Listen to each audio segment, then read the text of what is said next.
what not that we want to create since they don't exist.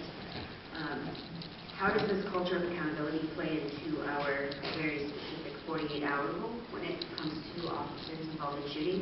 And is the co-op going to have anything to do with that? Because I know if I need 48 hours to get my story straight. So I'm very curious as to how that plays into the culture of accountability. I'm sorry, can you please, the class distracted me. Can you please repeat your question?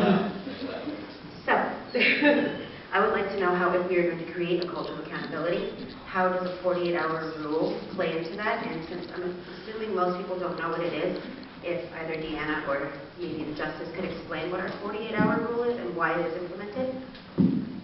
It's called 48-hour rule, not actually a rule. It's part of the collaborative agreement with the Portland Police Association regarding when an officer is involved in an officer-involved shooting. They have 48 hours before they're required, or they're actually not even required, before they're taught to do the administrative interview. This has not, in our last shootings, this year, last year, it has not impacted the process of the investigation. And actually, if anyone in this room shoots anyone, you don't ever have to talk to the police. I mean, that's your constitutional rights to not talk to the police. One of the things that came from, the source of it, the grand jury in Portland and Multnomah County is the only one in the state that automatically assigns all officer-involved shootings to go to the grand jury. There was a situation, 4, 5, 6, some number of years ago, when the grand jury started being recorded. And the 48-hour rule, part of it came out of officers being concerned about any slight difference in a testimony being given, and it delayed the amount of time. This was in previous years. This last few shootings has not resulted in a delay. But previously, right after they started recording the grand jury, people were concerned that if in testimony they said, the person had a maroon shirt, and then later they said it was like burgundy-ish, that would be taken out of context and made into a purposeful lie.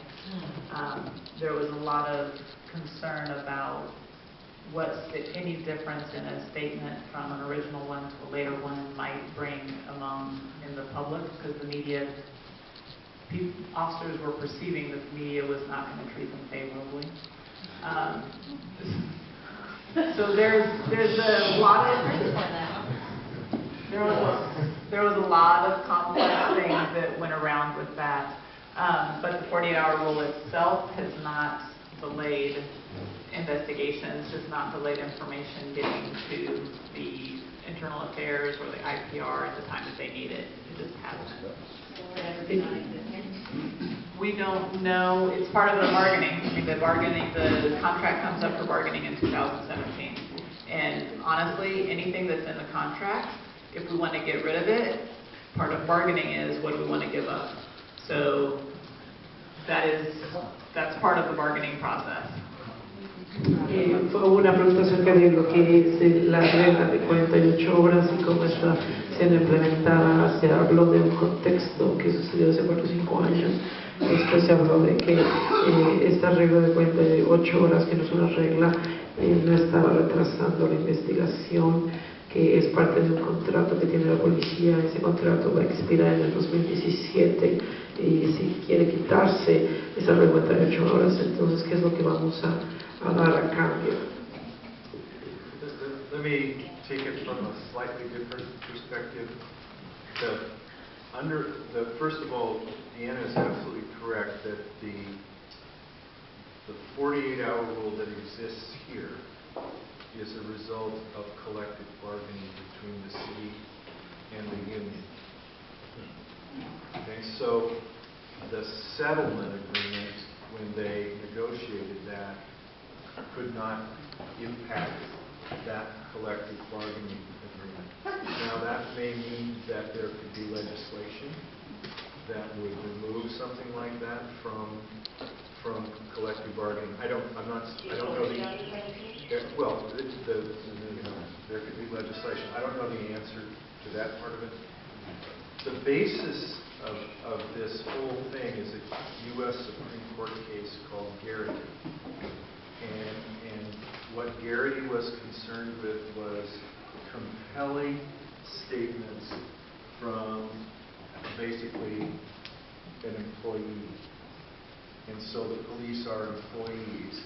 And so the question was, could they compel a statement? Lots of agencies in other places in the country go about this completely different. Okay, so there are other ways in which to make sure that there are statements that occur contemporaneously, which is what you're talking about. So it's not written into the agreement, but there have been all kinds of public comments.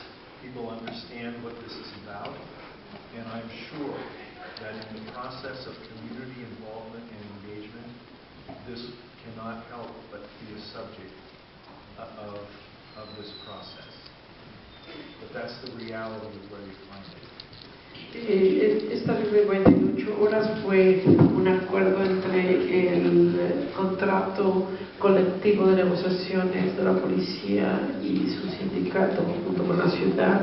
En el acuerdo de lo que es cuando se llegó a este acuerdo, se acordó que no se podía interferir o hablar o cambiar los acuerdos, por ejemplo, que ya tiene el sindicato de los policías, que no se podía impactar en cuestión de removerlos. Sin embargo, a través de la legislatura se puede remover o hablar. Cuando se habla con la Suprema Justicia, lo que es el Garrity, habló acerca de que los policías son, por ejemplo, como empleados, entonces